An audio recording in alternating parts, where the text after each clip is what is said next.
All right, Me and the Moon, take one.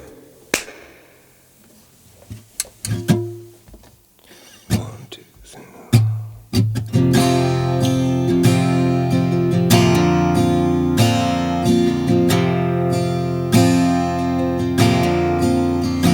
A New Mexican desert in the middle of June. Oh, I'm drinking champagne. Yeah, me and the moon. Got my back against the windshield and my legs along the hood. Confiding in the stars, yeah, me and the moon. And I'm telling old stories, sharing laughs and singing tunes. Just trading the guitar, yeah, me and the moon.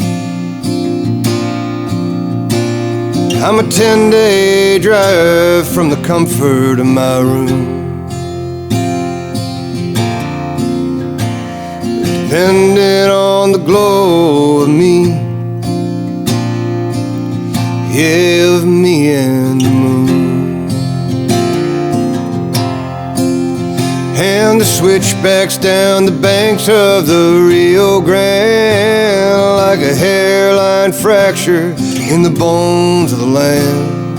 The clouds unfolded and the rain came down. If I could make it to Texas, so it may just work out.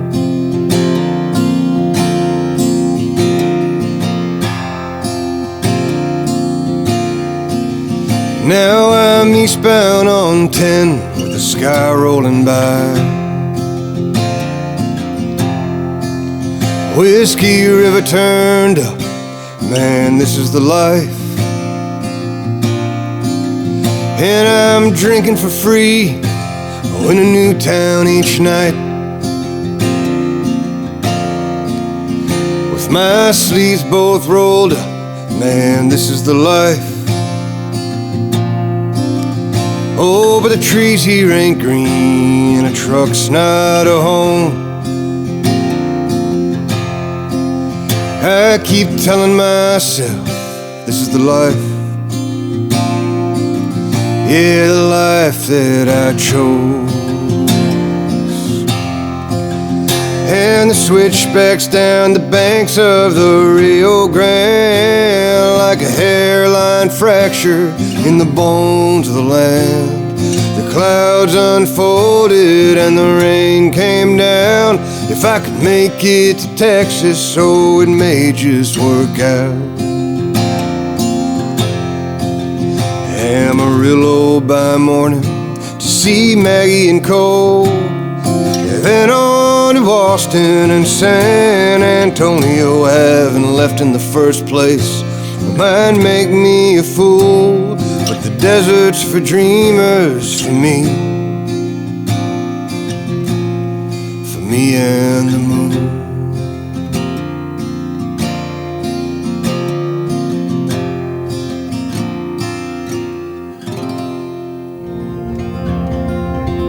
So loneliness pops up in a lot of the songs in a lot of different ways, but I think that it's not necessarily about the sort of pure loneliness as an emotion. It's about a longing for connection, right?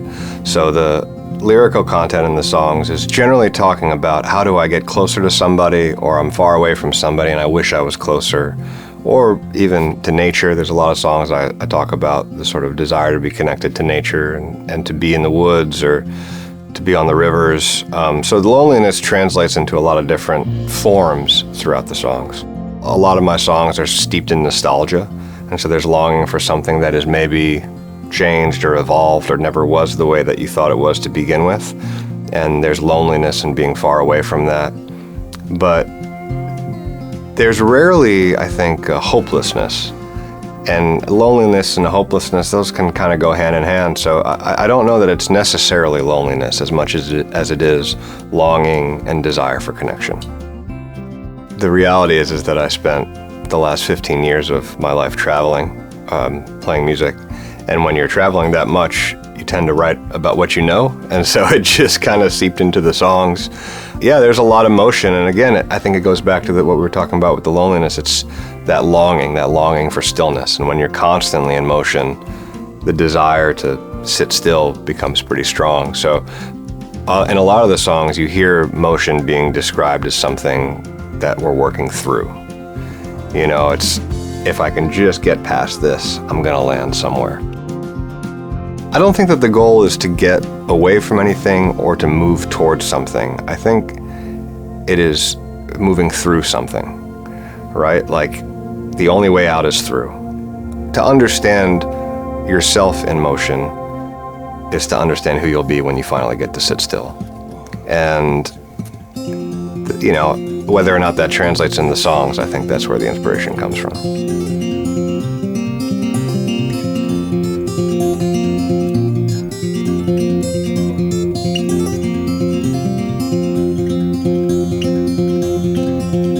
There's a thin line between thankful and naive, and a thinner one between the man I am and the man I want to be. Oh, I was staring at the sun, hung above those flooded fields, on a westbound train to a coastal town, praying for a breeze. Yeah, salted like a steak to float beneath my nose, wave my hair upon the wind and breathe sweet thoughts of home. But these postcards can't compete with another man who's there in the mornings, noon and night to rake your autumn hair. But in a motel room in Cornwall, trying to clear my mind, I was getting warm from the inside out on ginger tea and wine. It was something like a Wednesday, but then again, who knows? I got a heart for heading homeward, and I'm traveling alone. Yeah, I'm traveling alone.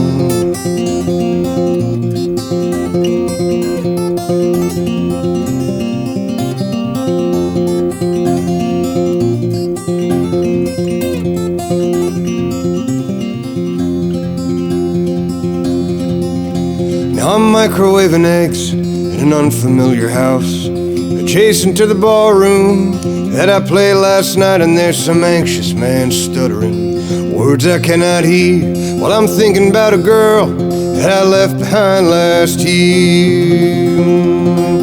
And when I woke up in the Midlands on that mattress on the floor, hazy about my whereabouts and the night before, the same thought seems to surface time and time again, watching you get dressed for work, my hands against your skin.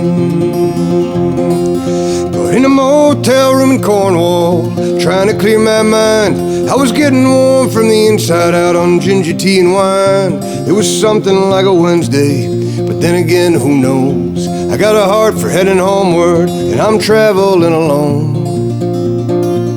Yeah, I'm traveling alone.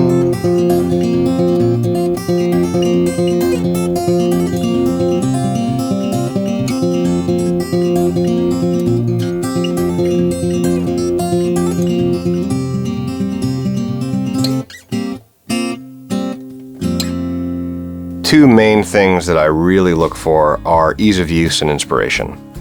It's gotta work. I'm using this stuff every single day. You want to put up a microphone and know exactly what it's going to sound like, and also know that the sound that's going to come through it is going to inspire you or inspire the person you're working with right away. And as far as inspiration goes, I believe that guitars have souls, and I know that that may sound a little bit silly, but when I hold a guitar in my hands, I know that a different song is going to come out of it than if I pick up a different guitar. I'm always looking for that spark to find an opening, find a little, crack where the light can get in, and really dive into some creative work. And instruments are the tools that we use to do those investigations. So having something that plays back to you for the first time and excites you is everything. It keeps the momentum of a session going. It keeps the momentum of the creative process going, and it's really, really important. It's got to work, and it's got to inspire me. Those are the two things.